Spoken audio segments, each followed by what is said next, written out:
तुम्हाला माहीत आहे का? असं म्हटलं जातं, की नरसिंह भगवानांना केलेली प्रार्थना ही फार पटकन स्वीकारली जाते. असं का? कारण हा त्यांचा स्वभावच आहे. कसा ते पाहूया. एक छोटासा मुलगा प्रल्हाद, त्याचा देवावर प्रचंड विश्वास होता. तो नेहमी म्हणायचा, भगवान सगळीकडे आहेत. हे ऐकून त्याचे वडील हिरण्यकशिपू खूप रागावले. कारण हिरण्यकशिपू हा देवांचा शत्रू होता. तो म्हणाला, जर तुझा देव सगळीकडे आहे, तर या स्तंभातही आहे का?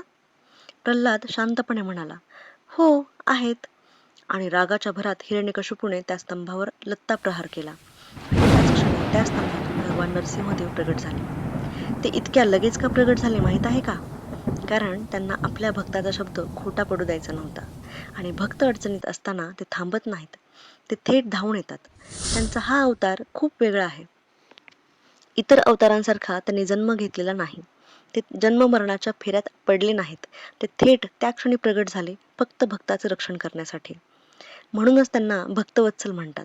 जसं आई आपल्या लेकरासाठी क्षणाचाही विचार करत नाही, तसं ते आपल्या भक्तासाठी उभे राहतात.